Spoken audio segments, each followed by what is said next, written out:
Julien, premier épisode de 2025. On va faire un petit bilan 2024 et surtout on va parler justement de 2025 pour StrongFit et aussi nutrition parce que là, ces dernières semaines, tu as vraiment fait un gros nouveau travail de recherche sur le protocole et donc je suis très intéressé qu'on en parle parce qu'on n'en a pas encore parlé en français et donc ça va, je pense, beaucoup nous intéresser. En 2024, on a lancé StrongFit en français. Tu as aussi repris certains séminaires à LA, donc à Los Angeles. Et bien sûr, tu mènes toujours tes études par rapport à PTSD et autisme. Donc, PTSD, c'est stress post-traumatique, si je ne me trompe pas. Oui, exactement. Et à l'autisme. C'est quoi les gros enseignements de 2024 pour toi, vraiment les choses où tu te dis, ça c'est cool qu'on les construit, on va continuer à s'appuyer dessus? Oui, déjà, je pense que vraiment ce que j'ai appris en 2024 avec l'autisme et le PTSD, c'est vraiment un truc tout bête, mais de commencer à expliquer ce que c'est. C'est Vraiment. bien ça, déjà. Et c'est quoi l'autisme? Déjà, c'est beaucoup plus compliqué, mais même le PTSD et tout ça, parce qu'ils commencent à te dire, oui, donc tu sais, les docteurs vont faire une analyse. OK, montrez-moi l'analyse. Et dès que tu regardes à l'analyse, tu te dis, oui, mais ça, c'est un comportement, et ce comportement-là, je le vois avec les 50 autres ici et là. Donc, comment vous savez que c'est l'autisme et pas de la schizophrénie? Donc, en parlant de ça, il y a des gamins autistiques, maintenant on le sait, qui étaient traités pour schizophrénie avant, donc avec des drogues complètement différentes. Oh, ok. Oui, parce qu'ils arrivaient, le docteur est arrivé et a pris un truc, mais ce truc-là va pour l'autisme, mais va aussi pour la schizophrénie, va aussi pour, tu sais, borderline personality disorder et tous ces trucs-là. Et donc, le mec, il arrive et dit, ah, j'en ai vu un, il est là, et donc on va faire ça. Alors qu'en vérité, mais ça vient d'abord du problème au départ de pouvoir expliquer et de pouvoir analyser le problème en lui-même, quoi.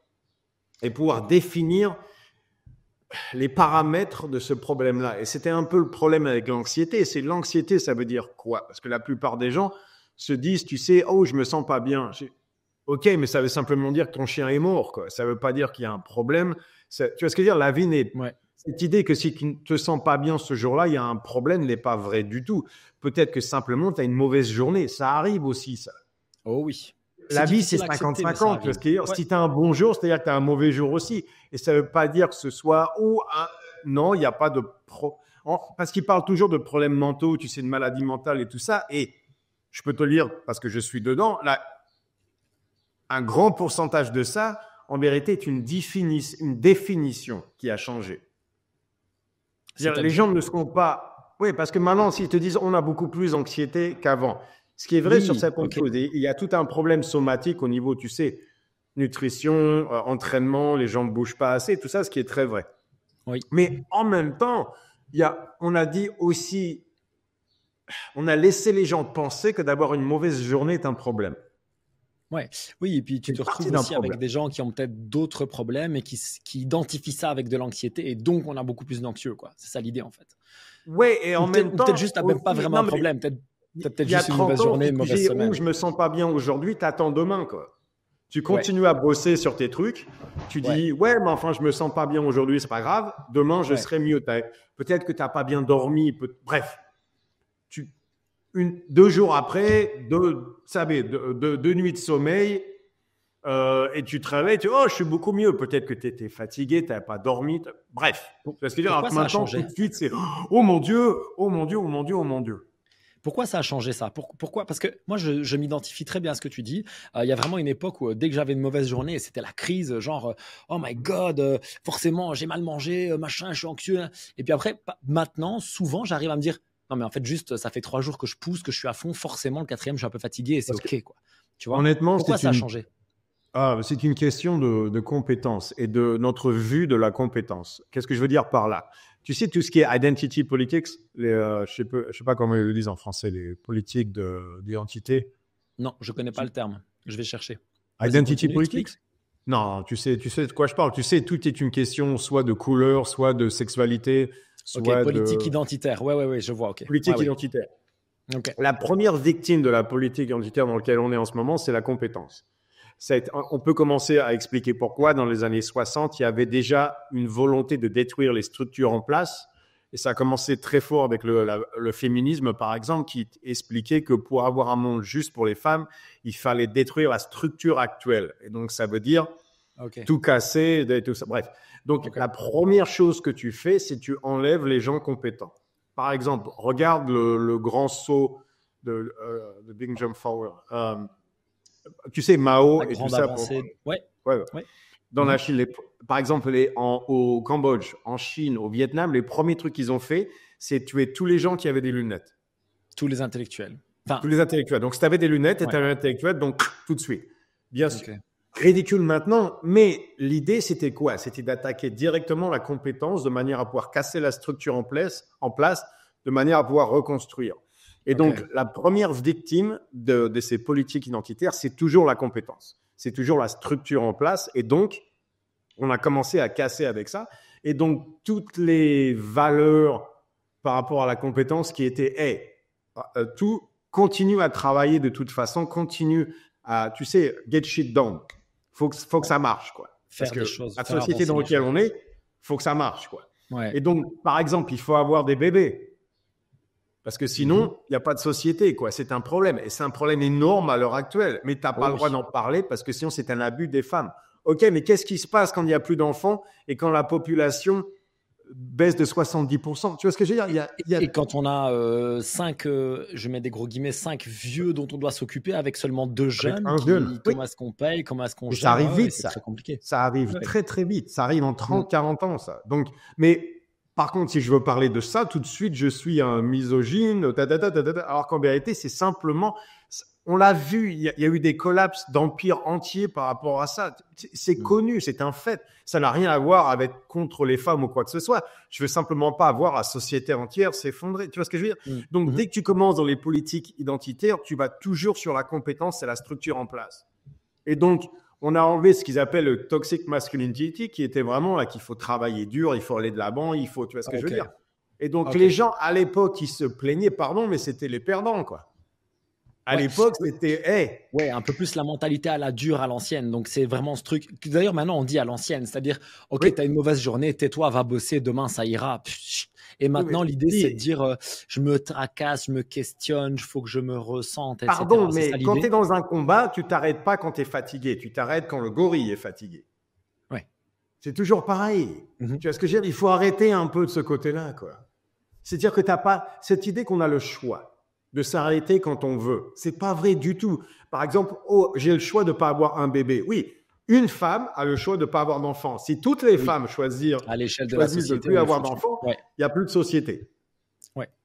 Tu vois ce qu'il y a? Un obèse a le droit de peser 200 kilos de gras et tout ça. Oui, un obèse. Oui. Par contre, si 70% de la population devient obèse, on a un problème. Évidemment, tu vois ce que je veux dire? Donc, il y a énormément de ça aussi. C'est-à-dire qu'ils utilisent toujours cette idée de l'individu pour justifier le groupe. Et ça, c'est très dangereux. Et ça, c'est la politique identitaire one-on-one. Et d'ailleurs, je vais me permettre une remarque là-dessus parce que je sais qu'effectivement, on t'identifie parfois comme tu dis, misogyne, machin, etc. Oui. Et moi, je te connais suffisamment pour savoir que ce n'est pas du tout le cas. Mais en fait, il faut toujours remettre une chose dans un contexte, c'est qu'en fait, pour les gens comme toi qui ont du recul sur ce genre de choses, tu vois un pattern émerger. Ouais. Et tu dis, attention, ce pattern-là va nous causer du tort. Et donc, tu proposes de balancer de l'autre côté. Le problème, c'est que balancer de l'autre côté peut paraître extrémiste de l'autre côté, mais c'est pas ça. L'idée, en fait, c'est de balancer l'arche. En fait, on a une société qui pousse trop fort d'un côté. Et donc, toi, tu dis, poussons de l'autre de manière à balancer l'arche et à retrouver une forme d'équilibre. Les gens qui m'appellent misogyne, combien de femmes aidez-vous vous-même? Qu'est-ce qui compte le plus, les mots ou les actions? Les actions, je pense qu'on est tous d'accord. Combien de femmes aidez-vous vous-même? Parce que moi, je suis dans les centaines. One-on-one, les familles que j'aide. Coaching, ouais. Coaching, les familles, le PTSD et tout ça. Ouais. Mais l'étude que je fais, c'est des gamines de 14 ans qui, tu vois ce que je veux dire, qui ont fait les trucs et tout ça. Vous aidez ces gens-là? Parce que moi, je les aide directement. Et la façon dont vous faites les choses ont impacté ces filles-là de 14 ans d'une manière terrible à voir. Dans mon monde à moi, je n'ai pas le droit de faire les erreurs que vous êtes en train de faire. Vous êtes en train de faire des erreurs en disant je fais ce que je veux, je fais ce que je veux. Si j'avais cette mentalité-là, j'en aurais déjà cartonné 5 ou 6 pendant les études. Ce que je fais a des conséquences réelles dans la vie de tous les jours. Donc, vous pouvez m'appeler un misogyne, tout ce que vous voulez. En attendant, je suis un de ceux qui deal avec les femmes, qui essaie de les aider. De 14 à 50, c'est moi qui deal avec ma cliente quand je l'ai enlevée de tout ce qui est antidépresseur. Elle a perdu, 40 kilos de graisse et tout ça. Moi, je fais ce travail-là. Et je vois bien que cette manière de faire où on laisse les gens, on leur dire c'est OK d'être obèse et tout ça. Non, parce que vous ne dealez pas avec les obèses. Parce que moi, ils m'en parlent. Les mains qui font mal, les pieds qui font mal, ils n'arrivent pas à dormir. Ils se regardent dans le miroir. Ouais. Toutes ces conneries-là, c'est en permanence 24 heures par jour pour eux, pour elles. Ouais. En parlant des femmes, pour elles. C'est moi qui deal avec.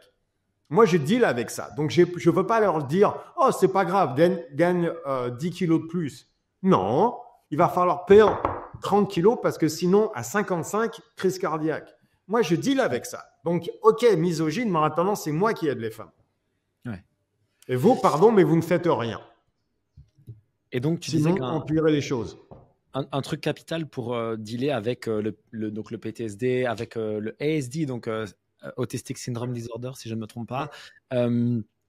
La première chose à faire, c'est vraiment d'identifier, de comprendre les vrais mécanismes qui sont inhérents à ce type de profil de personnalité, etc.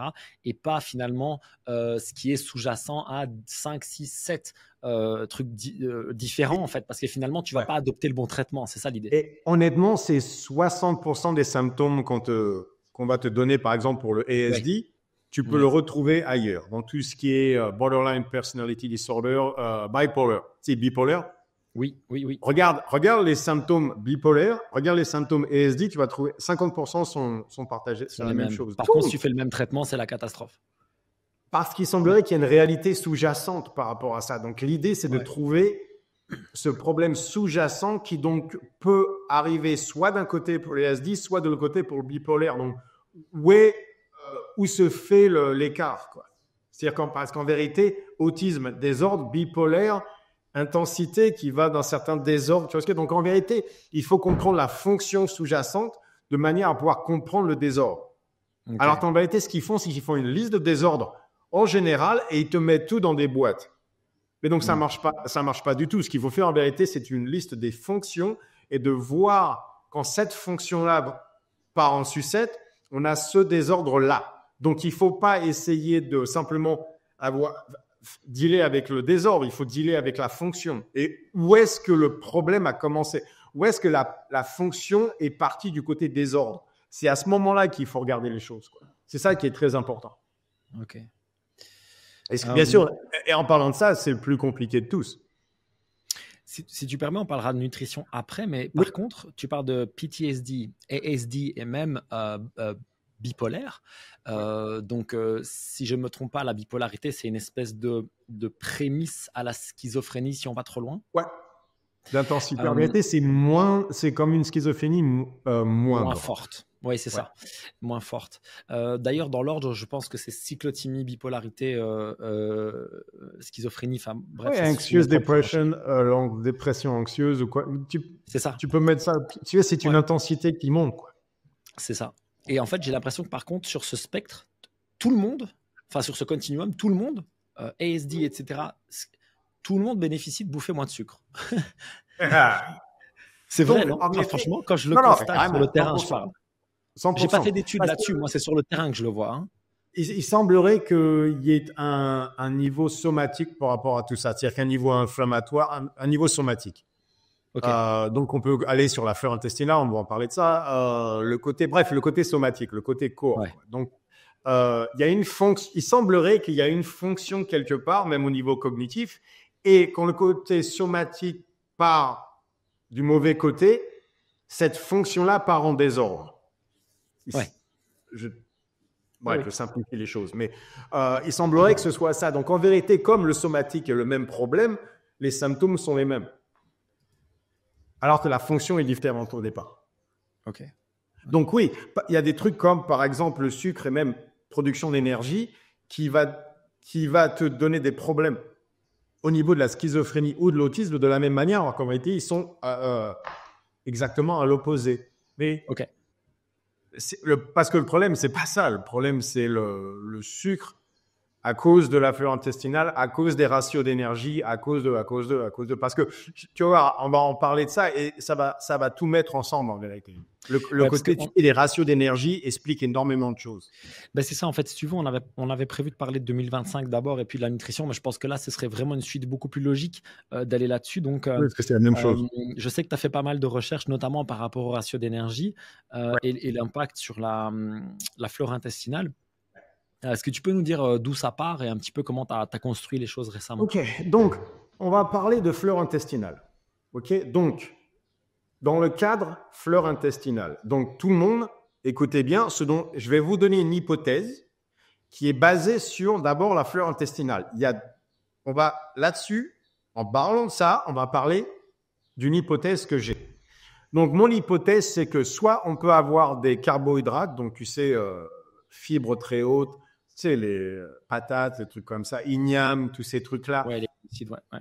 Soit carbohydrates, c'est tout en calories bas, donc tu sais, au niveau peu de calories, soit on a les protéines et les graisses en high calories, en calories haut. C'est soit l'un, soit l'autre. Pourquoi est-ce que je dis ça? Alors, attends, explique-moi. Je ne comprends pas comment tu as soit l'un, soit l'autre. Si tu as les calories en glucides en niveau bas, tu as forcément les lipides et protéines en niveau haut, non? J'ai mal compris. Non. Mon hypothèse, c'est que pour la flore intestinale, la flore intestinale accepte deux systèmes en place.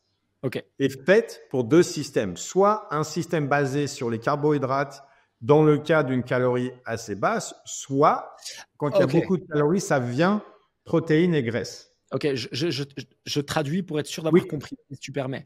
Donc, quelqu'un qui mangerait, par exemple, 1200 calories pourrait manger assez haut proportionnellement en glucides.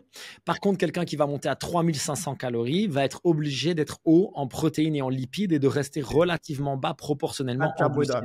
Pourquoi est-ce que je dis ça? Je dis ça à cause du problème géographique de l'évolution humaine. OK? Les bactéries qu'on a viennent d'endroits spécifiques dans le monde. Ouais. Par exemple, Prevotella est la bactérie qui est responsable pour vraiment, tu sais, il y en a d'autres, mais bref, je le simplifie. Prevotella pour tout ce qui est carbohydrates, fibres. On voit ça en Afrique. Oui. On voit ça en Asie. Ouais. À chaque fois, si tu regardes, c'était à cause de la géographie, il y avait pas de, tu sais, de très peu d'animaux, trucs comme ça. Donc, tu te retrouvais avec une diète qui était basée essentiellement sur ces carbohydrates fibreux et donc avec très peu de protéines, très peu de graisse. Essentiellement, une diète avec une calorie assez basse basée sur les carbohydrates fibreux. Donc, l'Afrique, l'Asie, les trucs comme ça. De l'autre côté, tu as la diète qui est plutôt européenne où il y avait énormément d'animaux. Donc, c'est quoi? C'est protéines et graisse. Ouais, donc, low carb, c'était de ce côté-là, tu avais low calorie qui était plutôt tout ce qui est carbohydrates fibreux ou high calorie, calories qui était plutôt graisse. Au niveau géographique, tu vois comment ça aurait pu, au niveau de l'évolution de l'humain, ça aurait pu influencer les choses. Parce que les bactéries n'existent pas partout. Par exemple, j'en reviens, le gorille, le silverback, tu vois ce que je veux dire, mange énormément de trucs basés sur la cellulose. La cellulose, nous, en tant qu'être humain, on ne peut pas le digérer. En parlant de ça, le gorille ne peut pas le digérer non plus. Par contre, il a une bactérie très spécifique qui permet de prendre le cellulose et le transformer en ce qu'ils appellent les acides gras, qui va lui donner l'énergie dont il a besoin. Cette bactérie-là existe au Congo. Tu vois ce que je veux dire, mais pas autre part. Par exemple, ivermectine, le truc, c'est une bactérie qu'on a trouvée au Japon. Ok, c'est comme ça qu'on a extrait l'ivermectine. Ouais, c'est une bactérie qui a été trouvée au Japon, mais qui n'existe que là, quoi, à l'époque. Ok.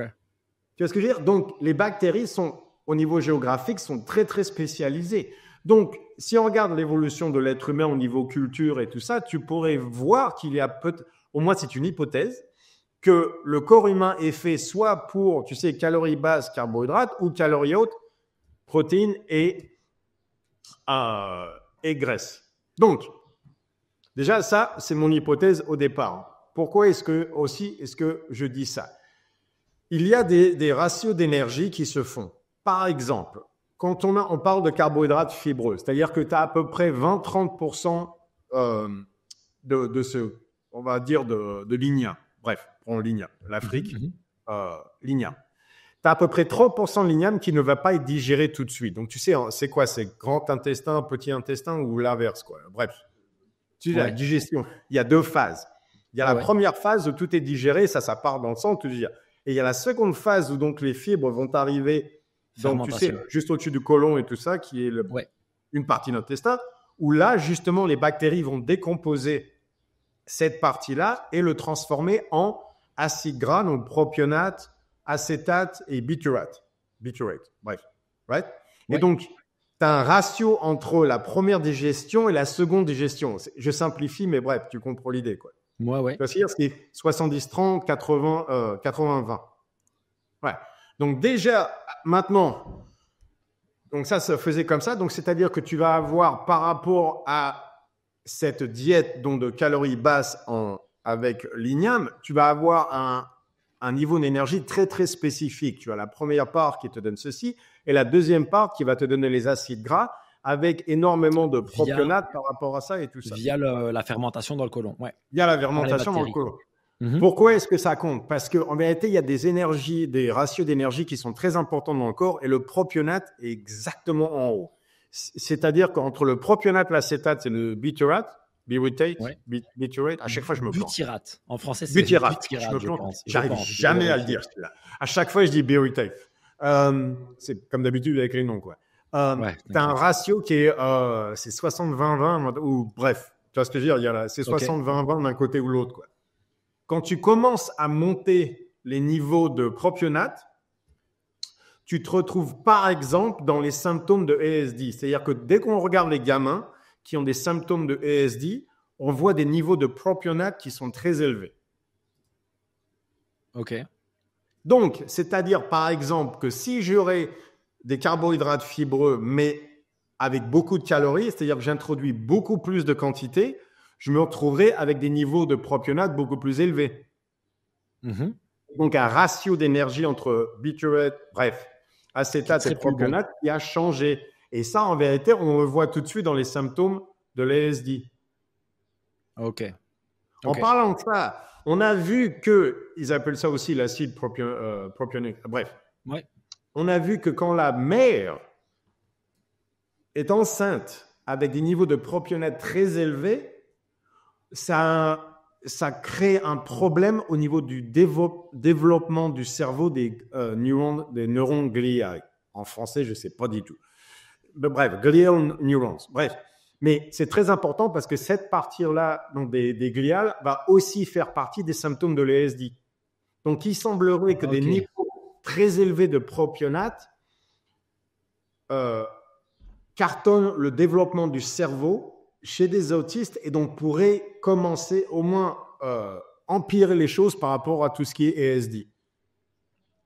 Est-ce que l'idée du ASD, donc Autistic Spectrum Disorder, est-ce que l'idée c'est que je nais avec le trait autistique et que ça peut devenir un disorder, ou est-ce que je nais avec le spectrum disorder? Non.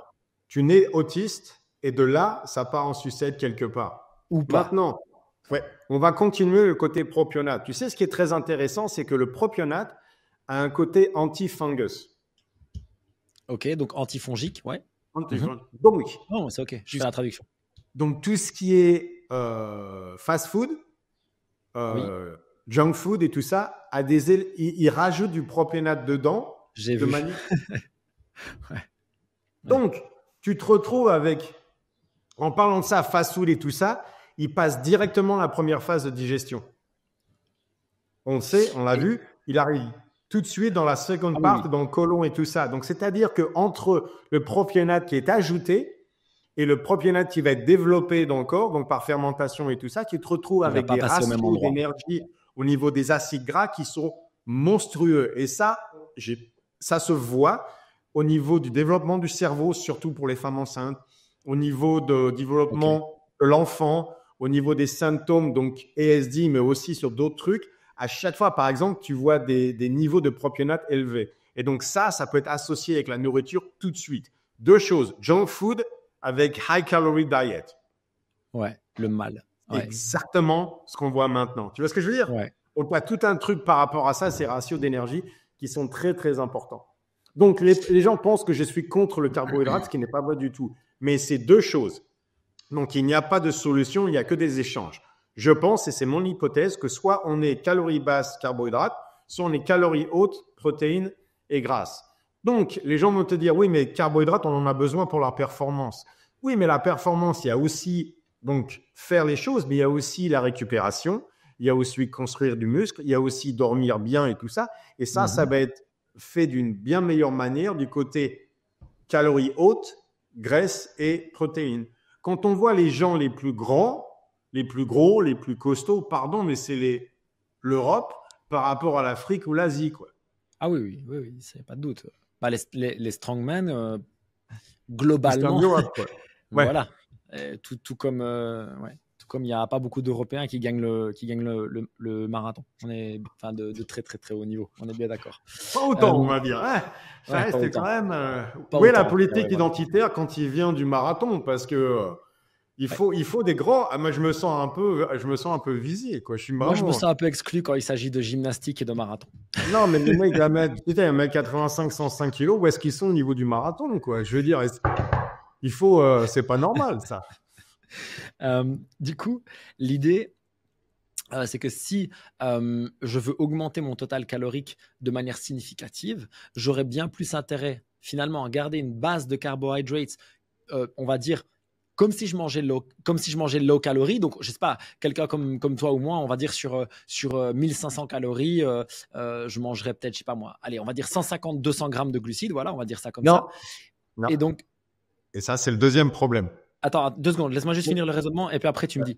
Et l'idée, c'est de dire que maintenant, toi et moi, on va monter à 3500, mais on va pas augmenter nos carbs, on va augmenter nos protéines et nos lipides pour faire la différence. Diminuer les carbs. Donc, c'est ça le deuxième problème. Voilà. Maintenant, on va recommencer sur la fleur intestinale. Et donc, si tu vois les gens, fleur intestinale, ils ont à peu près entre 70 et 85% de la fleur intestinale et une chose simplement, est une forme de bactérie.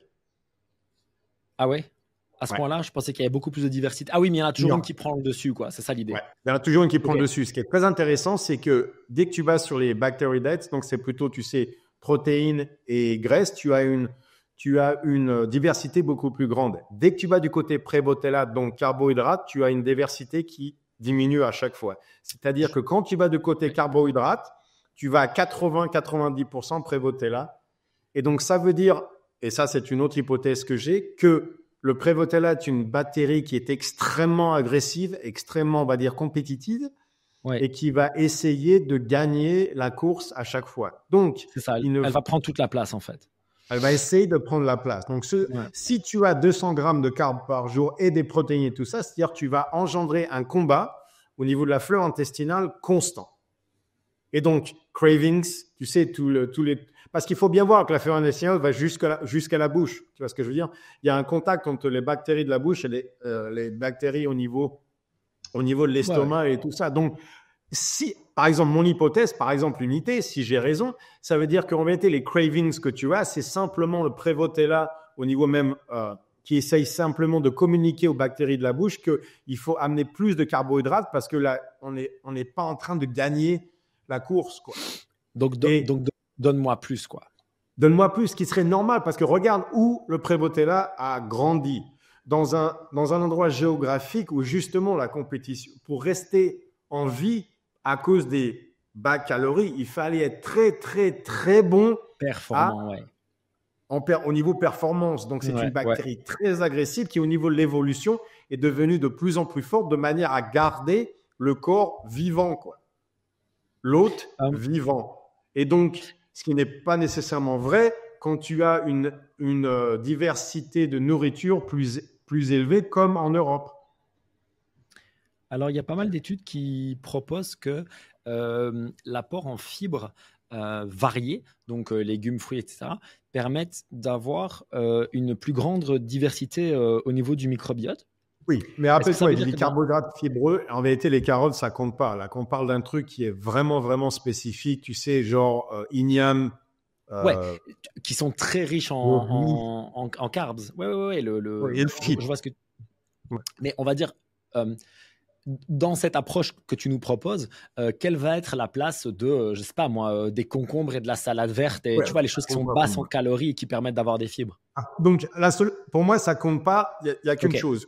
Il y a beaucoup de gens qui en vérité ont des réactions inflammatoires avec la salade, de temps en temps les concombres et tout comme ça. Donc maintenant, on va du côté, tu sais, food ça devient très spécifique. Ouais. Ça devient de la sensibilité alimentaire. On est bien d'accord. Donc les intolérances, etc. Mais ça, c'est très personnel. Voilà, l'intolérance alimentaire. Après, c'est juste une question de ça. Par exemple, tout ce qui est fruits et tout ça, je suis pas contre. Simplement, on va les garder pendant l'entraînement. Alors, du coup, dans cette logique-là, explique-moi pourquoi. Parce que moi, je connais bien sûr le principe du protocole. Pour ceux qui écoutent le podcast, c'est probablement le cas aussi. Mais dans cette logique-là, pourquoi est-ce que c'est beaucoup plus intéressant de mettre les fruits du coup en intra ou en pré-workout? C'est quoi quel est l'avantage? Donc, de manière à avoir, dans ce cas-là, c'est de manière à avoir d'utiliser les carbohydrates dans un moment où il est nécessaire d'avoir des carbohydrates. Donc, carbohydrates, par exemple, vont pouvoir avoir le glucose qui part en glycogène, qui revient en glucose par rapport à l'entraînement. Donc, c'est vrai que ça serait assez intéressant à ce moment-là d'avoir du glucose par rapport à l'entraînement. Mais du moment qu'on brûle tout ça, tu vois ce que je veux dire, on va se retrouver dans le même état après. Et donc, il y a tout un... Mais ça, c'est plutôt basé par rapport au système nerveux et tout ça. Par exemple... On voit bien que le carbohydrate, c'est au niveau des fibres, on parle du riz, on parle des patates, de miniam, tu vois, de choses vraiment spécifiques. Qu'est-ce que je fais moi quand je m'entraîne? Je prends du miel. Pourquoi? Parce que le miel, avec le fructose au niveau de la bouche, et ça, on l'a vu, donne le plus grand, tu sais, niveau sympathique possible. Le plus grand niveau sympathique et plus de glucides disponibles parce que tu passes par les voies du fructose et du glucose. Pour l'entraînement. Pourquoi? Parce qu'il y a une raison d'utiliser le sucre à ce moment-là. Mais en parlant de ça, donc le miel, c'est du fructose, c'est du sucre, mais c'est pas le sucre contenu dans le high fruit, dans le Coca-Cola, quoi. Non, c'est pas la même chose. Non, c'est pas la même chose. Et puis, tu es accompagné de fibres, de vitamines, ça n'a rien à voir, on est bien d'accord. Et puis, la matrice alimentaire. Exactement, la matrice alimentaire. Et c'est ça, en vérité, les gens te disent, la nourriture, c'est simplement du fuel, c'est une essence. Non, c'est pas vrai. Il y a une matrice alimentaire. En parlant de ça, le kérosène, c'est pas le diesel. Ça n'est pas la même chose. Donc, non. Honnêtement, il suffit. Pour moi, on revient sur les ratios d'énergie en plus. Pour moi, il suffit de manger une entrecôte d'un bœuf nourri à l'herbe ou un foie ou un truc comme ça pour te rendre compte que l'alimentation, ce n'est pas juste des nutriments, tu vois. Il y a des trucs, tu sens que ça te nourrit, que ça te... Je suis au Brésil, dans une île, quoi. Donc, tout vient des fermes locales. Dès que j'arrive aux États-Unis, allez, ça commence. Puis, je peux vous dire un truc, à Whole Food, bio et tout ça, il y a du sucre partout parce que je le ressens tout de suite.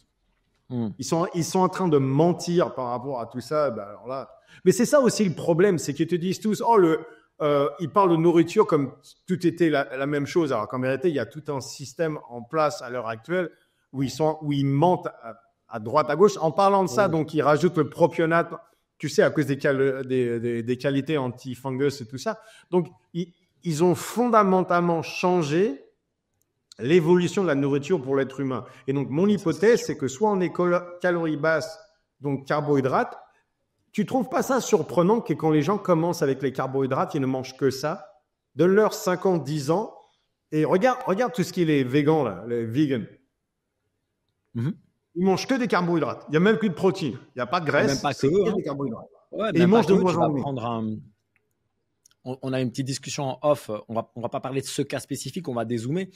Tous les sportifs d'endurance, tu vois, quand moi j'étais plus jeune au basket, il fallait manger des pâtes, c'était très important. Et donc tu te retrouves au petit déjeuner à manger des céréales petit déjeuner, à midi du pain, le soir des pâtes, à la collation des fruits, et tu bouffes que des carbs, et tu te retrouves avec très peu de graisse, parce qu'attention les graisses, et très peu de protéines, parce qu'en plus tu sais plus les mettre et tu n'as plus envie. Et ce qui est terrible, c'est que tu te retrouves... C'est quand même bizarre. Et c'est totalement faux dans l'autre sens, par contre. C'est-à-dire que quand tu vas manger des protéines, tu vas manger des fats, tu vas pas avoir ces cravings, vraiment ces pulsions alimentaires aussi fortes. C'est pas du tout vrai en fait. Ça, tu le constates vraiment, tu vois, avec le cétogène, avec le carnivore, même avec le low carb. Le principe, c'est que quand tu manges des glucides en intra-entraînement, à 16 heures, t'as pas envie de te taper un pot de miel quand tu es en train d'étudier, tu vois, ou quand tu es en train de bosser derrière l'ordi, quoi. Il y a vraiment une différence qui est radicale de ce côté-là. Ouais. Et donc, je trouve ça vraiment très intéressant. Je pense que naturellement, tous, on le sait, parce qu'on voit bien, c'est soit les carbohydrates, en parlant de ça, la graisse, et il y a la matrice alimentaire. Regarde le steak. Le steak est très gras, il y a énormément de graisse là-dessus. Ouais, attention, toi, quand tu dis steak, on s'entend, c'est ribeye steak? Oui, tu sais Ok, c'est l'entrecôte. L'entrecôte. Ouais. Parce que le steak en Belgique et en France est très très maigre en fait. Oui, non. Donc je parle pas de viande maigre. Je parle la plupart. Dès que tu as un barbecue, un truc comme ça, ils prennent simplement la vache et tu as énormément de graisse dans le truc, quoi. Dans l'entrecôte et tout ça. Tu vois ce que je veux dire? Et c'est tellement bon. Et regarde comment les grands mangeaient. C'est toujours pareil. Ils mangeaient une vache. Ils prenaient, tu sais, un animal. Tu vas un sanglier, un machin, tout ça, ce sont des viandes très très grasses, quoi. Donc en réalité, la protéine et les grasses sont comme ça au niveau au moins des diètes à calories élevées. À calories élevées, ouais. Ou tu te retrouves au niveau du poisson, mais là tu te retrouves avec des graisses qui sont insaturées au lieu de saturées. Tu vois ce que je veux dire? Il y a une matrice alimentaire de ce côté-là et c'est quand même essentiellement lié à la géographie. Donc ça veut dire que ça serait logique de penser que les bactéries aussi sont liées par rapport à la géographie. Et ça, on voit les exemples partout. Et donc, si on comprend comment l'évolution change, par exemple, la géographie a changé les cultures, a changé les gens physiquement. Tu sais, les Japonais qui ont grandi de 10 cm en une génération et demie, on voit bien que les choses changent au niveau avec la géographie. Et donc, introduire la nourriture comme ça, quand on n'est pas nécessairement fait pour ça, par exemple, juste à cause de la flore intestinale, va nécessairement va créer des changements. Comment est-ce que je peux savoir si, alors impersonnel, comment est-ce qu'on peut savoir si on a plutôt tendance, est-ce que c'est un idéal de manger low carbs, non, je corrige, low calories et un peu de carbs, c'est OK? Ou est-ce que j'ai plutôt intérêt à monter mes calories et à monter mes protéines et mes graisses? C'est un rapport à l'activité physique, alors, j'imagine. C'est une très bonne question. Est-ce qu'il serait possible qu'il y ait un côté génétique par rapport à ça? C'est-à-dire que si les ancêtres sont européens, on serait plutôt du côté protéines et graisses. Les ancêtres sont africains ou par exemple japonais ou quoi que ce soit, ça sera plutôt du côté carbohydrates. Je pense qu'il y a pourcentage, je ne sais pas, mais je pense qu'il y a de toute évidence un côté génétique par rapport à ça. C'est que quand tu es bâti comme moi, c'est évident que ça va être mieux du côté protéines et graisses, quoi. Oui, tout à fait. Et figure-toi que déjà, Julien Vénesson en parlait dans un livre, ce qui était très intéressant. Mais ici, j'ai beaucoup discuté avec le docteur Georges Mouton qui, lui, travaille justement sur la génomique, donc l'étude du génome, donc vraiment nos gènes, comme tu le dis, et donc de voir dans quelle mesure, en fait, en fonction de ton ancestralité, avec quoi est-ce que tu te retrouves, en fait? Est-ce que tu as des gènes qui vont être plutôt à tendance, comme tu le dis, à être capable de digérer les glucides ou plutôt du côté des lipides, tu vois? Et c'est très intéressant le travail qu'il fait maintenant. C'est pas un 0 ou 1, mais forcément, non. Il parle d'une échelle, il y a un pourcentage, ouais. Mais ça, je dirais que ça existe forcément. Sinon, tu peux pas expliquer le silverback. Tu vois ce que je veux dire? Ouais. Ah bah oui. Ouais. Donc, la flore intestinale, nécessairement, fait partie de tout ça. Et donc, mais le génome aussi. Donc, on a flore intestinale, génome. Flore intestinale et génome, par exemple. Question intéressante. Est-ce qu'il est possible qu'on ne soit pas fait pour dealer avec certaines bactéries par rapport à d'autres? Par exemple, on voit que les ESD, donc c'est un truc très intéressant sur les ESD, tu sais que tous les autistes mangent énormément de carbohydrates. Ouais. Ouais, okay. Oui. On a regardé au niveau de la flore intestinale des gamins avec ESD et on a vu qu'ils avaient des niveaux de Prévotella très bas. OK. Mais c'est pas possible s'ils mangent énormément de carbohydrates. Ils mangent énormément de carbs. Ouais, ça n'a pas de sens. Ceci dit, il n'y a pas beaucoup de fibres dans ce qu'ils mangent. Comment ça va se passer? Souvent, c'est beaucoup de sucre. Ils mangent avec des firmes, mais ils ne sont pas capables de développer le Prébotella à un certain niveau parce que génétiquement, ils ne sont pas prédisposés à ça. Donc, en vérité, tu essaies de créer un environnement qui est un environnement pour lequel ils ne sont pas faits. Et donc, ça pourrait expliquer aussi les symptômes de l'ESD. C'est-à-dire qu'au niveau métabolisme, tu es en train de les détruire parce que tu essayes de promouvoir une bactérie pour laquelle ils ne sont pas faits. Il y a pas de… Enfin, j'ai l'impression, tu me dis si c'est le cas ou pas, mais j'ai vraiment l'impression que la consommation de sucre, donc en tout genre, soda, gâteau, tout ce que tu veux, chez les personnes autistes, est en fait non seulement un problème comme dans le reste de la population, mais est grave en fait. J'ai l'impression que c'est vraiment une aggravation significative du problème, tu vois. Ouais. Ah ouais, 100%. Et il y a un côté, pourquoi je ne sais pas, mais mon expérience, et j'en ai vu quand même des centaines, je vis avec au niveau familial, et donc je l'ai vu en moi-même, je l'ai vu dans ma fille, je l'ai vu dans les familles avec lesquelles je travaille et tout ça. Le sucre agit comme une drogue. 100%. Cocaïne, c'est pareil. Particulièrement chez les autistes, c'est ça? Ah ouais. C'est la cocaïne. Ouais. C'est comme ça. Et ça, je l'ai ressenti. J'en parle toujours avec le chocolat et tout ça. Je plaisante, mais je plaisante pas. Oui, c'est ça. Je viens d'une famille tu le dis de en drogués. blague, mais en vrai, c'est ce qui se passe, quoi. Ouais, c'est vraiment addictif. C'est marrant parce que, par exemple, je viens d'une famille de drogués. Tu connais avec mon frère, mon père, tout ça. C'est alcoolique pour mon père, drogué pour mon frère. Moi, je peux boire, je peux rien. Par contre, tu me donnes du sucre, je suis fini, quoi. Je pars en sucette tout de suite.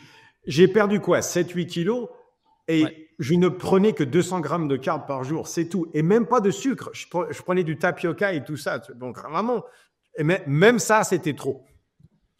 Ouais. Ça a commencé à monter. J'arrivais plus à manger de protéines. Je pouvais pas boire d'eau. Tu vois ce que je veux dire? Et ça, je le vois avec…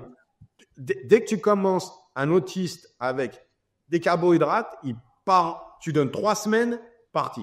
Au niveau du comportement, au niveau du bien-être, c'est une drogue, et c'est une mauvaise drogue pour les autistes, c'est barjo. Pourquoi, je ne sais pas, mais enfin… Oui, pourquoi à ce point, surtout, c'est ça qui est interpellant. C'est pourquoi à ce point. C'est fou. Et tous les parents de gamins autistes vont te le dire. Les gamins, ils ont commencé à 2-3 ans et dès qu'ils ont eu du sucre, le comportement a changé et c'était fini. Et c'est là qu'ils se sont dit où il est autistique. C'est quand en vérité, avant, le sucre, généralement, ils s'en apercevaient pas vraiment. Mais dès que le sucre a commencé, et là, c'est parti. C'est parti. C'est interpellant, tu vois, parce que donc, moi, j'ai testé avec plus de carbs, moins de carbs, machin, etc. Et en fait, je me rends vraiment compte d'une chose qui est évidente, c'est qu'en fait, moi, je peux dealer avec plus de carbs. Notamment, d'ailleurs, j'ai fait des tests de génétique et ça explique des choses, mais je ne peux pas dealer avec du sucre. C'est pas possible. Alors, une fois au bout d'une lune avant un WOD, tu vois, parce que je vais aller transpirer pendant 1 heure et ça va s'évacuer au niveau du système nerveux, c'est OK. Mais vraiment, dès que je mange trop de sucre, alors, je ne suis pas du côté autistique, tu vois, mais je sens vraiment, c'est pareil, je sens que ça monte, que mes humeurs sont mauvaises, ma dépression. Oui. Non, mais en réalité, moi, j'ai la même chose, simplement plus, quoi, c'est tout. Ouais. Donc, ils sont dans l'autisme à une sensiblerie par rapport à ça. Sensibilité par rapport à ça. C'est ouf. Après, je pense que puisque toi, tu es du côté plus autistique, moi, je pense que je suis plutôt du côté, cyclothymie, bipolaire, etc. Et là, vraiment, tu sais… ça monte et ça descend. Dépression, etc. La bipolaire. Et en fait, tu as vraiment l'idée où tu sens que le sucre, en fait, aggrave la situation. Alors, pas aussi fort que toi, de toute évidence, mais tu sens vraiment ce côté… c'est pire, quoi, tu vois, mais vas-y, arrête, en fait. Tu vois ce que je veux dire, genre, donne-moi des…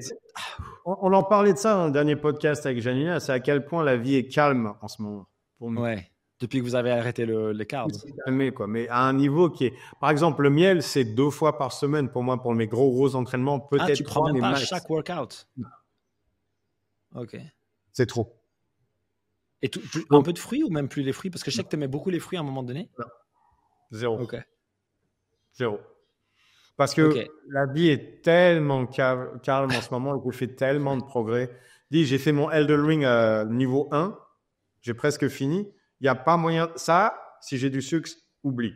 Mentalement, je n'aurais jamais réussi. Jamais. Tandis que là, je peux m'asseoir pendant 2 heures, prendre un boss et continuer, mais pas pour gagner, pour apprendre le boss. Et tu restes focus, tu restes calme.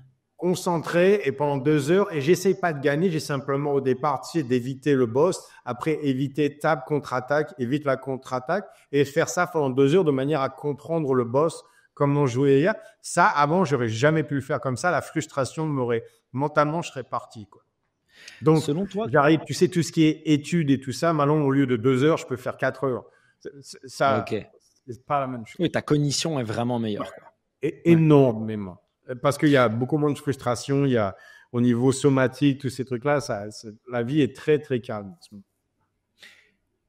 Ça me fait penser à quelque chose par rapport à ce que tu expliques. À ton avis, dans quelle mesure est-ce que le jeune peut entrer dans ce contexte? Parce que j'ai l'impression que le jeune a tendance aussi à apaiser ses symptômes. Probablement par une diminution de l'inflammation et par une diminution des signaux externes. Ouais. Est-ce que c'est la même chose pour toi? Pas pour moi, mais pour Janina, 100%. C'est-à-dire que Janina, on l'a vu, elle a besoin de faire un jeûne par jour de au moins 18 heures. C'est incroyable. Donc, attends, elle fait 18, donc elle mange pendant 6 heures par jour? En vérité. Et elle a un gabarit d'athlète de haut niveau. Elle mange entre 4 et 8, quoi. Elle fait 2 repas par jour. Et elle a des fruits, généralement une banane et une pomme pendant l'entraînement. Ok, donc elle mange 2 fois et elle a fruits pendant l'entraînement. Ouais. Quoi. Ok, fair enough. Ouais. Mais en dehors de l'entraînement, ça veut dire qu'elle a vraiment cet espace mental dégagé de nutrition, de signaux, d'inflammation, etc. Et toujours à 69 kilos, 70, rien n'a changé, tu vois ce que je veux dire. Beaucoup et en plus, elle ne boit pas de café, elle. Hein? Non, elle boit le café le matin, mais c'est tout. Ah, quand même, ok. Oui, donc c'est pas le jeûne comme ils le définissent, mais c'est, tu sais, café le matin. On se comprend. Une banane, une pomme quand elle s'entraîne, et il y a un dîner à 4 heures, 4-5 heures, un dîner à 7 heures, et c'est tout, quoi. Et en parlant de ça, protéines. Donc c'est le poulet à 5 et l'entrecôte. Toujours entrecôte, ça peut pas être un steak, tu sais, maigre. C'est pas bon pour elle. Il faut qu'elle ait les graisses. Ouais. Et elle dort bien et on recommence le lendemain. Ok. Et elle va mieux du coup. Elle est plus sereine. Beaucoup mieux. Elle est très sèche en ce moment. 69 kilos et la force est en train de monter comme. C'est bien. Ouais. Okay. C'est-à-dire qu'elle a fait son premier sumo de la préparation pour la fin février à 160 kilos pour 3 répétitions. C'est la première fois qu'elle fait un deadlift en 3 mois et c'était sans problème. Il y a vraiment un intérêt, je pense, pour tous les gens qui ne l'ont jamais fait, de tester le fait de manger des carbs uniquement à l'entraînement pendant quelques semaines. Je trouve que même juste pour l'expérience et pour ce que tu expliques qui est incroyable, qui est le calme en dehors. C'est fou. C'est incroyable. Incroyable. Vous ne comprenez pas. Ouais. Non, c'est ça. Alors, par contre, je veux te dire un truc parce que ça, je l'ai remarqué chez beaucoup de gens que j'ai coachés.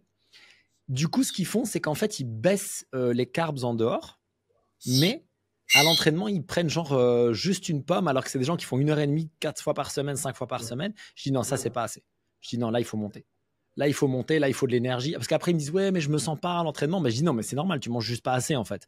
Donc, c'est très important, surtout si vous faites de la haute intensité et beaucoup de volume. Il faut, tu vois, comme tu disais, le miel, je sais pas, une pomme, une banane, quelque chose, tu vois, mais quelque chose de plus nourrissant. Là, mais en plus, il faut bien comprendre qu'ils ont pas monté les protéines et les graisses à côté non plus. Ouais. Donc, tout ce qu'ils ont fait, c'est qu'ils ont coupé les calories en deux. C'est ça. Donc, le corps n'a pas aimé, quoi. C'est ça, le corps n'a pas aimé. Mais comment? Il ne faut pas déconner non plus, quoi. C'est évident, tu vois ce que je veux dire. Donc, on ne peut pas baisser les carbs et ne pas remonter les... L'idée, c'est de descendre, de ne pas avoir de carbs, de monter les protéines et les graisses fats, et d'avoir les carbs pendant l'entraînement. C'est ça l'idée. C'est ça. Il y a vraiment une sérénité mentale à côté qui est assez dingue. Vous ne comprenez pas jusqu'à que vous essayez. Non, vous allez pas vous dire, ouais, mais non. Si vous ne l'avez pas fait, vous ne comprenez pas. Pardon, mais... Essaye, tu verras. Je suis assez d'accord. Ouais. Non. Cool. Mais c'est comme un drogué qui te dit, oui, je contrôle tout à fait les drogues, je fais ce que je veux. Non, c'est pas vrai. Non. D'accord, non. Du coup, je voulais qu'on parle de Strong Fit en 2025, parce que je sais que tu vas encore beaucoup partir avec tes études à LA. J'ai vu aussi que tu avais reprogrammé un séminaire à LA. C'est quoi tes objectifs, ta vision pour Strong Fit en 2025, même peut-être au-delà de tes recherches, tu vois, par rapport au séminaire, aux workouts, au Coaches Week, etc. Comment tu vois les choses? Quel développement est-ce que tu vas mettre en place? C'est vraiment développer le système. Vraiment. Okay. C'est-à-dire que tu me connais, je n'aime pas dire aux gens quoi faire. J'essaie toujours d'être d'abord un esprit ouvert. Bref. Ce que je veux faire vraiment, c'est de dire, écoutez, tous, on fait ceci, comme ça, de cette manière-là, regardez les résultats, et voilà. Maintenant, vous voulez faire autre chose, allez. Mais ceci, le problème, si tu veux, c'est que ce que j'ai vu, c'est que la plupart des gens veulent tout prendre maintenant, à l'heure actuelle, comme si c'était un menu chinois. C'est-à-dire que je veux un peu de ça, un peu ici, un peu là, et je vais rajouter de ça en bas, quoi. Uh-huh. Alors qu'il n'y a pas de solution, il n'y a que des échanges. Donc, mon système en place marche d'une certaine manière. Non, on ne peut pas changer un peu ici, un peu là et rajouter ça en bas. Non, ça ne marche pas comme ça. Le système est créé d'une manière très spécifique et en vérité, marche très, très bien d'une manière très spécifique. Okay. Et donc, en vérité, ce que je veux faire en 2025, c'est d'arriver à être beaucoup plus au niveau pratique, de le définir bien mieux et de dire aux gens, soit vous faites Strong Fit, soit vous ne le faites pas. Mais si vous faites Strong Fit, c'est comme ça. Et non, attention, ça ne veut pas dire exclure le reste. Ça ne veut pas dire exclure le reste. Ça veut juste dire ne pas modifier Strong Fit. Oui, c'est ça, exact. Mais par exemple, au niveau de la nutrition, si tu fais le protocole, non, tu ne manges pas 300 grammes de riz à côté. Non, ce n'est pas vrai. En parlant de ça, vous faites ce que vous voulez tous. Hein. Et vous ne voulez pas le faire, le faites pas. Je ne sais pas pourquoi les gens continuent à me casser les couilles avec ça en me disant oui, mais moi, je veux faire ça. Je dis ouais, on est bien d'accord, allez-y. You do you. Ouais. Je vous ai pas mis un flingue au niveau de la tête. C'est comme mes tatouages, il n'y a pas besoin de le faire. Ce n'est pas parce que moi, j'ai des tatouages que vous devrez en avoir. Tu vois ce que je veux dire? Vous devriez en avoir. C'est exactement la même chose. Nous faisons les choses comme ça. Mais si vous voulez faire le système est comme ça. C'est-à-dire que tu veux faire tous les workouts de Strong Fit et 5 workouts de CrossFit par semaine en plus. Non, tu ne fais pas le système Strong Fit. Non. Non. Ouais. Pourquoi le sac de sable marche mieux que la barre? Vous n'êtes pas d'accord? Tout va bien. Mais ce que je fais moi, c'est comme ça. Donc en vérité, 2025, ça va être définir de manière à ce que les gens puissent suivre Strong Fit comme nous, quoi. Ouais, comme on fait exactement, parce que ça fait combien de temps, toi? 8 ans maintenant? Bientôt, ouais. Dans 5 mois, ça fera 8 ans, ouais. Ok. Ouais. Donc, tu as remarqué qu'en vérité, à chaque fois, on revient au début. Tout le temps, c'est les mêmes. Bien sûr. À chaque fois, c'est la même chose, quoi. On en revient toujours. À chaque fois que tu en ressors, tu en reviens toujours de la même manière au niveau du truc. Les caries, la pyramide S, le WES, les gens veulent toujours un truc nouveau. Je leur dis ouais, mais non. En fait, ce qu'il faut, c'est le faire, juste le faire plus longtemps et mieux. Par exemple, le travail de force, c'est 5 répétitions. J'ai fait ça énormément en gymnastique. 2 répétitions, c'est trop bas. Je commence à avoir mal au genou, mal au coude ou quoi que ce soit. Mais plus que 6, c'est autre chose et je fais plus autour de progrès. Donc, travail en force, c'est entre 4 et 5 reps. Oui, mais ça, c'est gymnastique, c'est deadlift, c'est squat, c'est travail de force, c'est entre 4 et 5 reps. Quoi. C'est toujours pareil, tu vois ce que je veux dire? Ouais. 3 et 5. Crée ta structure, et tes openers. Et c'est exactement, stabilisation, bien sûr. Si tu fais pas ça. Par exemple, les gens me disent pour les épaules, qu'est-ce que je fais? Row pulls, overhead yoke carry, sled press. I know. 95% du temps, il me dira oui, mais j'ai mal à l'épaule. Row pulls. Overhead. Tu veux pas faire, donc on peut pas faire d'overhead yoke carry, parfait. Donc il y a une progression. Ok, on peut parler de progression, mais à l'arrivée, pour arriver jusqu'au moment où on peut faire des row pulls, overhead yoke carry, sled press. C'est tout. Ouais.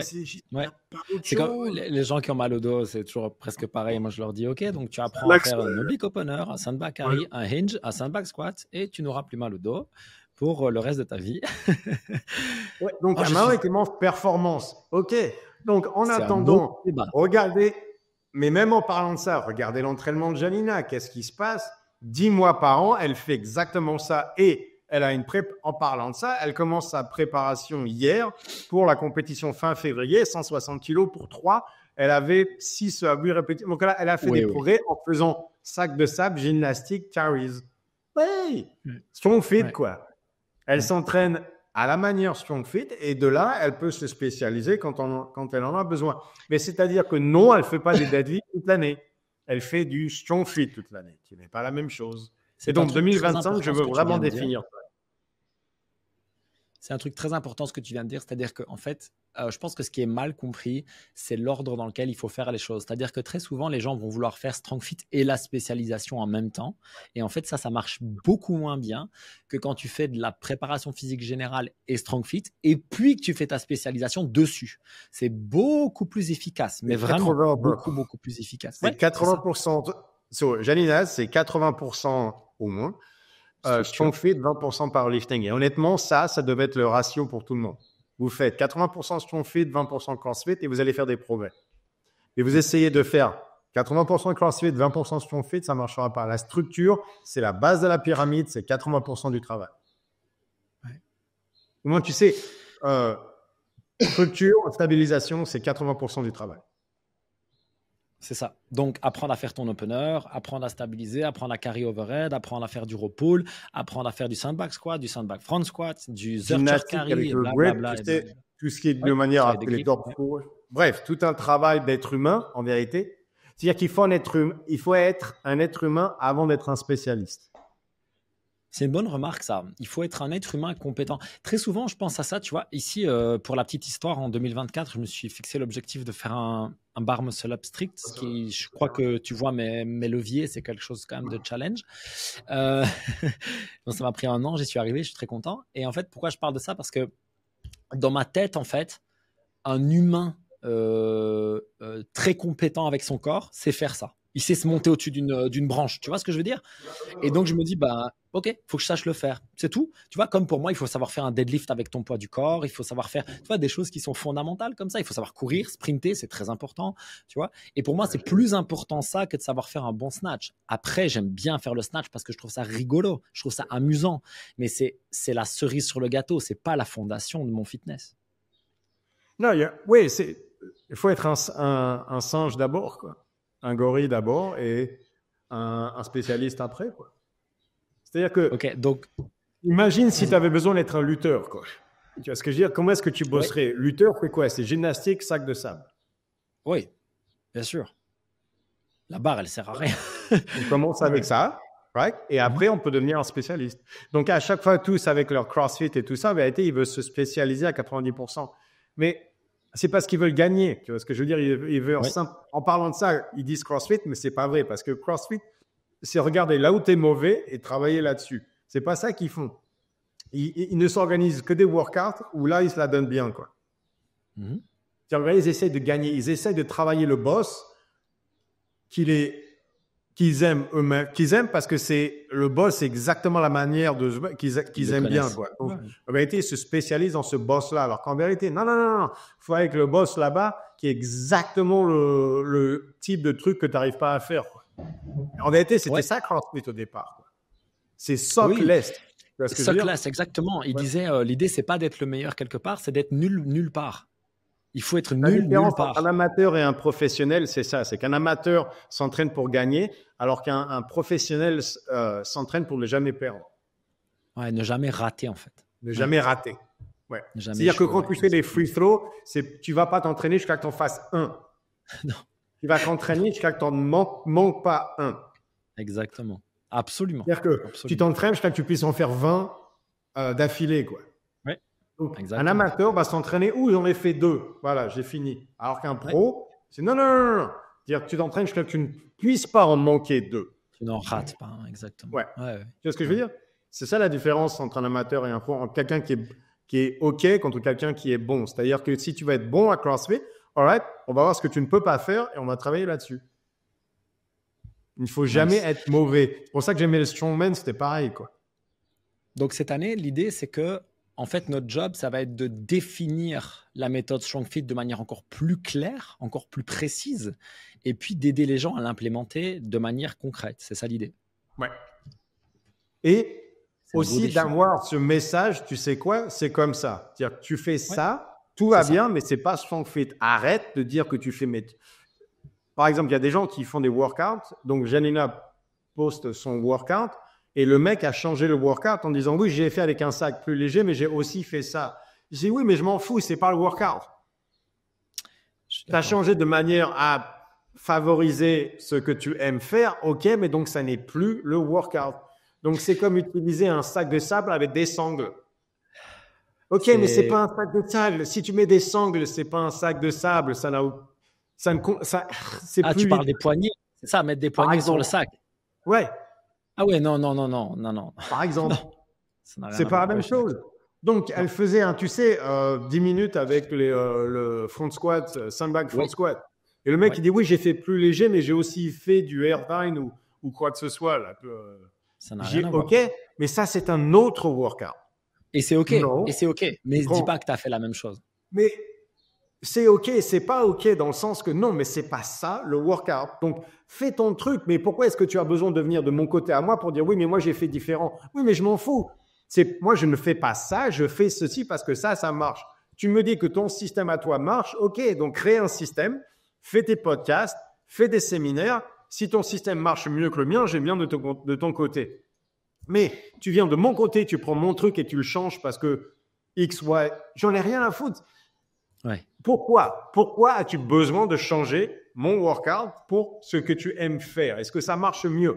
Parce qu'en attendant, ça fait quand même 10 ans que je fais tout ça, il y a quand même des résultats qui ont suivi ma manière de faire. Absolument. Alors que toi, avec changer, tu vois, le sac de sable avec des poignées et tout ça, je vois, pardon, mais je vois vraiment pas l'intérêt de la chose, quoi. Non. Et honnêtement, j'ai vu passer récemment quelqu'un qui prononçait avoir fait un strong fit, un workout, un WOD strong fit, donc une classe strong fit. Et je te promets, Julia, le workout, c'était un AMRAP de 30 minutes et j'ai failli pleurer. Je me dis, mais what the fuck? Je jure sur ma chaîne YouTube. Tu m'as dit AMRAP, 20 minutes, row pulls, quelque chose. Non, 3 rounds, 2 minutes de repos. Ok, là, on discute. Non. Mais en plus, arrêtez d'appeler Strong Fit. Faites ce que vous voulez tous, mais arrêtez de piquer mes trucs et les dénaturer. Si vous allez piquer mes trucs, au moins, faites-le bien, quoi. Parce que sinon, vous allez dire, ça marche pas. Ouais, forcément, ça marche pas. Alors, je te garantis que si tu fais un AMRAP 20 minutes avec du airdyne et du row pull, ça marche pas pour faire strong fit. Tu seras peut-être bon en crossfit, peut-être je sais pas quoi, mais en tout cas pour strong fit, ça marche pas. Non, mais en attendant, ça va pas aider les épaules. Tu vois ce que je veux dire? Non. Ça ne va pas. Non. Tu vas probablement augmenter ton inflammation. Il y a une idée derrière tout ça. Il y a une idée derrière tout ça par rapport à Strong Fit. Tu es censé te donner certains résultats. Si tu changes les paramètres de l'entraînement, tu vas forcément changer les résultats. Mais c'est peut-être là que nous, on doit faire un meilleur travail sur, comme tu le dis, l'explication claire de non, mais ça, c'est pas Strong Fit, ça, c'est Strong Fit. Tu vois ce que je veux dire? Donc, je pense notamment que les Strong Fit workouts sur strongfit.training, vous pouvez aller voir www.strongfit.training. Ça, c'est une inspiration pour vos workouts. Mais ne prenez pas un workout et en faire 4 d'affilée sans repos. Ce n'est plus un Strong Fit workout. Ça devient de la résistance, de l'endurance, je sais pas comment. Oui, parce que le côté, tu sais, oui, mais c'est que 5 minutes, moi, je suis meilleur que vous, quoi. Non. Okay, justement, fais les 5 minutes plus fort que nous et puis on en discute, il n'y a pas de problème. Non, allons, prends les poids, essaye de gagner Janina. On va commencer avec ça, quoi. Attends, Janina, elle m'a envoyé un message, petite anecdote. Elle m'envoie un message, elle me met Jack, tu peux me battre sur ce workout. Et j'ai regardé sa perf et j'ai dit non, mais t'as fumé ou quoi? Elle a fait sandbag race à 40 kilos. Donc, ça veut dire que pour moi, le RX, soi-disant, ce serait 60. Ouais. Et elle me dit, j'ai fait genre, je sais pas, 3 minutes 04. Mais jamais de la vie à 60 kilos, je fais 3 minutes 04. Mais jamais de la vie, tu rêves. 3,10 même à 40 kilos. 3,10 à 40 kilos, même pour les hommes, c'est. Mais même pour les hommes, c'est incroyable. Non, c'est énorme. On l'a fait ici à 50-55, on avait les larmes qui coulaient et j'étais pas du tout à 3 minutes, soyons bien clairs. non, mais en plus de ça, donc il y a des gonzesses qui sont arrivées qui ont dit « Oh, je l'ai fait en 2 minutes 10 ». Ouais, mais j'ai pris un sac plus léger et donc j'ai vu la vidéo. Elle met le sac, au lieu de comme ça, elle le met comme ça parce qu'il est très léger. Elle fait ça. Et elles font ça pendant 2 minutes. Ça n'a rien à voir. Ce n'est Oui, pas mais le ça, même c'est un workout. kettlebell swings. Tu as fait des kettlebell swings avec un sandbag pendant 2 minutes, qui Ouais, n'est ça, je peux pas le faire aussi. grace. Tu vois ce que je veux dire? Arrêtez avec le côté égo à dire oui, mais moi, je suis mieux que.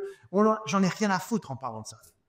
J'en ai rien à foutre. Je suis là pour aider, mais le fait que vous prenez un workout pour dénaturer de manière à gagner ou quoi que ce soit. J'ai vu des mecs prendre des trucs, tu sais, que je montrais sur les abdominaux, ou, tu sais, les pull-ups, trucs comme ça. Et les mecs, ils trichaient sur le truc, c'est-à-dire qu'ils s'asseyent d'une certaine manière, ou ils ont bloqué la barre de manière. J'ai dit, mais quel est l'intérêt? Donc, tu es simplement sur Instagram pour prouver que tu l'as fait mieux que moi. Tu vois ce que je veux dire? Tu vas jamais gagner dans la vie avec cette mentalité-là. Le premier truc que j'ai fait, moi, pour les pistoles, c'est que je me suis filmé, je l'ai montré en train de justement de ne pas arriver à faire un pistol. Mais maintenant, j'arrive à en faire 5. Il y a le chemin, c'est ça. Ouais. Il y a des mecs qui peuvent en faire 40 d'affilée en parlant de ça. Moi, je suis à 5 et c'est dur, tu vois ce que je veux dire? Mais oui, ils sont meilleurs que moi. Là. Mais c'est pas. Moi, je voulais simplement montrer, hey, j'ai travaillé là-dessus, j'ai fait des progrès. C'est ça. Exactement. J'ai une chose avec mon muscle up où je publie mon truc et il y a un gars qui me dit ouais, mais c'est pas assez strict, machin. Je dis mais tu regardes d'où je viens, putain. Regarde d'où je viens. Ça fait 6 mois que je ne suis pas encore là. Tu vois ce que je veux dire? Exactement. Et c'est ce que je lui ai écrit. Je suis pas encore capable. Fair enough, tu vois. Mais je fais le boulot. Je faisais à peine. Oui. Ouais, c'est ça, exactement. C'est ça l'idée. Donc 2025, on définit le système. Et do the fucking work. On va rester là-dessus. Regardez, je gagne. Tu gagnes quoi? Il n'y a pas de compétition. Je n'ai pas dit, hey, challenge, essayez de me battre, vous allez gagner un t-shirt. Tu vois ce que je veux dire? Il n'y a aucune compétition. J'ai simplement regardé le travail que j'ai fait qui me permet de faire des progrès. C'est tout. Maintenant, tu changes les paramètres de l'entraînement, tu changes les résultats, tu changes les progrès. Donc, le côté, oui, mais moi, j'ai fait ce que j'ai envie de faire. OK? Et alors? Donc, faites-le de votre côté. On va voir qui gagne à l'arrivée. En attendant, Janina se la donne. Exactement. Donc, en attendant, mes clients ont moins mal aux épaules, moins mal au dos, moins mal aux genoux. Et donc, ça monte au niveau de la performance. Oui, j'ai entraîné des athlètes qui allaient au CrossFit Games. Donc, oui, Janina est plus ou moins au niveau mondial. Elle va arriver à 450 kilos au niveau du total. Prochaine compétition, ça, c'est le niveau mondial. Donc, faut pas déconner non plus, quoi. On peut aussi le faire en performance si on veut, c'est sûr. Mais l'idée ici, c'est vrai que de l'autre côté, je n'ai pas défini suffisamment comment faire les choses d'une manière stricte. Ça, c'est notre job. Ouais, parce que ça, oui, mais tu me connais, c'est pas exactement ma qualité la plus développée. Et donc, 2025. Mais c'est pour ça, tu sais quoi? C'est pour ça que je joue autant sur Elden Ring en ce moment. C'est parce que je veux comprendre la structure nécessaire pour la spécialisation. Ah, ok. Et ça m'aide énormément. En plus, c'est un côté, tu sais, méditation, parce que c'est tellement dur, ça me force. Ça me permet d'avoir mon cerveau qui ne marche pas, tu sais, 24 heures par jour. Ça, c'est très autistique, mais ça me permet vraiment de me relaxer. Mais en même temps, ça me donne une idée de la structure nécessaire pour un spécialiste. Et ça, j'ai appris énormément avec ça, parce que les boss, la Malikès que je viens juste de battre, level 1, il n'y a pas 36 manières de le faire. Hein. Il bouge d'une certaine manière et c'est ça et pas autre chose, quoi. Donc, pour un anarchiste comme moi, c'était très dur, quoi. Parce que j'essayais de le battre de ma manière à moi. Non, c'est pas ta manière à toi, c'est la manière dont le boss est construit. Donc, tu vas faire ça. Pas ce que tu veux faire, ce que tu as besoin de faire. Et ça, il y a un côté égotistique que j'ai et tout ça. Elden Ring m'aide énormément à justement arrêter ce côté-là et de trouver une structure nécessaire pour se spécialiser pour la performance. Okay. Parce que Elden Ring Level 1, c'est ça, c'est la performance, quoi. Donc ça, de ce côté-là, ça m'aide énormément. Énormément. Je suis en train de passer des heures à jouer tous les jours en ce moment de manière à dire non, c'est comme ça, c'est pas autre chose. Boss, fais le travail, mais mentalement. Change le côté, tu sais où je veux faire ce que je veux. Non, fais ce que tu as besoin de faire de manière à gagner. Donc le challenge, tu sais, playing the ghost, comme j'en parlais, c'est ça, quoi. C'est les challenges Elden Ring. Ça me force à développer un niveau mental qui va m'aider énormément en 2025 pour Strong Fit, quoi. Énormément. Parfait. Merci Julien. C'était passionnant. Alors, je pense qu'on va passer une bonne année 2025. Merci pour ce super podcast. À très vite tout le monde. Prenez soin de vous.